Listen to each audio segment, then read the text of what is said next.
Nos acompaña Betilde Muñoz, directora de Inclusión Social de la Organización de los Estados Americanos. Betilde, bienvenida, buena tarde. Buena tarde para ti, Dania, un gusto saludarte y a todos los que nos escuchan y ven. La cifra en torno a proyecciones de la migración venezolana siempre causa algún tipo de polémica. Es difícil que unos y otros se pongan de acuerdo. ¿Se queda corta la que estaría proyectando más de 8 millones para finales del 2020? Como indicas, el poder contabilizar exactamente la salida de los venezolanos es tema de controversia. Lo que sí es un hecho es que los volúmenes que de los que estamos hablando posicionan a la población venezolana, la población migrante y refugiada venezolana como la crisis de desplazamiento forzado más grande que ha tenido la región. Estamos hablando de números que la ONU ha puesto en casi 6 millones solamente para 2019. El reporte recientemente presentado por la OEA en junio de este año, en la Asamblea General que se celebró en Medellín, tiene números similares y hay estimaciones de diferentes centros de pensamiento que incluso ponen el número en 9 millones. El hecho es que los flujos continúan. Si vamos por los datos de entradas a Colombia a diario, estamos hablando de 5.000 personas al día. Si estos flujos se siguen manteniendo, estamos hablando de una diáspora que puede llegar sin duda a las estimaciones que se están manejando en la comunidad internacional y entre la gente que está estudiando estos movimientos de personas. Hay un punto particular que me gustaría precisar contigo. Cuando se hacen estas proyecciones o se manejan estas cifras de las que estamos hablando, ¿desde qué año se toman en cuenta?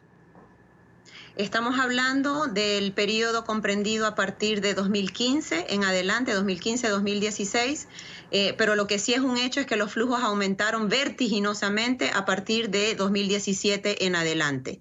Y obviamente como resultado de la crisis política, pero que tiene consecuencias también en materia de derechos económicos y derechos sociales de los venezolanos que se convierten en factores de expulsión de esta población. Digamos que es una violación, una vulneración multidimensional de los derechos de los venezolanos que está causando esta salida. Claro. ¿Cómo ha ido cambiando, Betilde, esta migración? Es decir, migraron pequeños empresarios, profesionales, técnicos, y hoy migra la población más vulnerable. ¿En qué condiciones están llegando los venezolanos a los distintos países?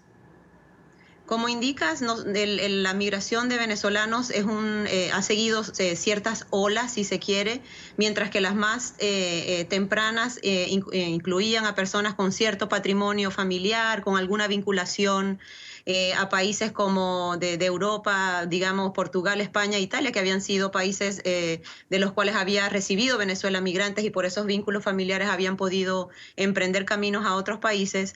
La población migrante y refugiada venezolana en esta última ola, que es la que estamos manejando los números que acabas de mencionar y que estamos discutiendo, incluye personas que vienen en condiciones vulnerables en materia de salud, porque estamos hablando de personas que no han tenido acceso a servicios médicos en un largo tiempo, enfermedades que pueden ser fácilmente curables, están ya en situación crónica por falta de medicamentos.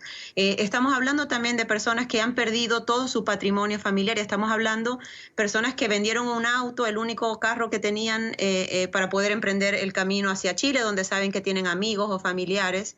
Estamos hablando de poblaciones que lamentablemente están llegando en forma irregular a estos países receptores de Sudamérica, donde se concentra 80% de la población migrante y refugiada venezolana, porque no tienen los mecanismos ni tienen las condiciones financieras y que les facilitan esta llegada a los países de acogida. Hay un aspecto importante que quiero poner sobre la mesa y tiene que ver con algo que escribías en días pasados. Y es que los venezolanos están muriendo en el tránsito, en esa huida de la miseria, de la precariedad. Es decir, ya no mueren solamente por falta de alimentos, por falta de medicina, ya no mueren porque el hampa los mata en la calle en Venezuela, sino que en ese tránsito desesperado también se están quedando. Como indicas, recientemente la Organización Internacional de Migraciones, la OIM, tiene un proyecto llamado Migrantes Desaparecidos que va monitoreando las muertes, lamentables muertes de migrantes a lo largo y ancho de nuestro hemisferio.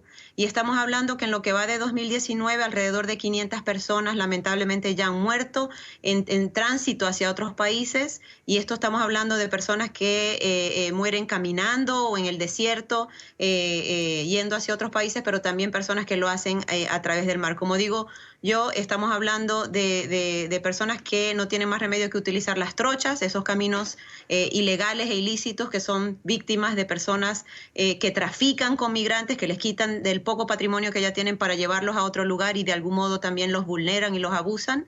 Y en el caso particular de los venezolanos, estamos viendo que entre abril y mayo de este año han muerto 67 personas en casos de naufragio porque están buscando una vida mejor, una vida digna, una vida de derechos en las islas del Caribe, en el norte de Venezuela. Y ya en lo que va, como decía, entre abril y mayo murieron 67. En lo que va del año ya son lamentablemente 89 venezolanos y venezolanas que han muerto buscando una vida mejor en otros países.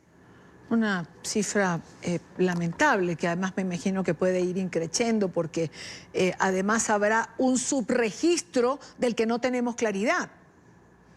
Es correcto, las personas que finalmente no son encontradas, ¿no? Y aquí es donde es súper importante el poder tomar Claro. la tarea de identificar quiénes son esas personas, ver si se pueden recuperar los cuerpos, porque estamos hablando de familias venezolanas que están en espera de saber qué pasó con sus familiares en el proceso de migración Claro. a otros países. Ahora, Betilde, si el éxodo es prácticamente una emergencia en toda la región, ¿dónde están los vacíos de respuesta de la comunidad internacional? Es una excelente pregunta. El reciente informe de la OEA en materia de la crisis migratoria de venezolanos que mi colega David Smolansky lideró para la organización, habla especialmente de la poca inversión de la comunidad internacional a través de cooperación, ¿no? de financiamiento y cooperación a la crisis migratoria venezolana en comparación con otras crisis más o menos equivalentes en otras regiones del mundo.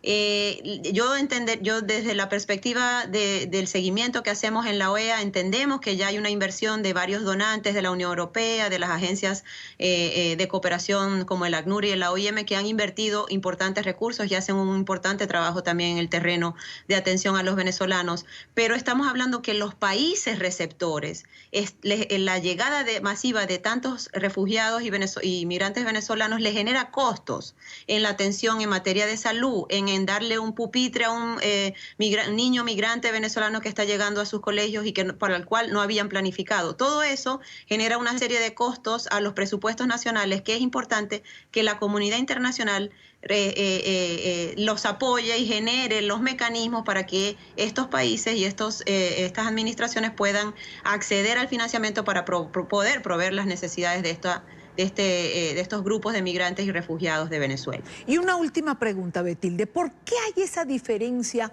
entre el aporte que se hace para otros migrantes y el aporte que se hace para los venezolanos? Mientras los refugiados sirios están por encima de los 300, 400 dólares, el aporte a los venezolanos no llega a 100. Es una buena pregunta y yo creo que probablemente no tenga la respuesta más completa porque eso es algo que se está incluso investigando y analizando para poder encontrar dónde están las rutas para poder cambiar esta situación. Pero sí hay un entendimiento, lamentablemente, de que esta crisis migratoria de venezolanos es un tema subregional incluso, o sea, es un tema de solo la región. Aunque sabemos que esto tiene impactos a nivel global y es algo que nos tiene que ocupar a la comunidad internacional porque tenemos todos responsabilidad de asegurar los derechos humanos de todos. Entonces, digamos que hay esa concepción de que es una crisis subregional, una crisis regional, cuando en realidad es de naturaleza global.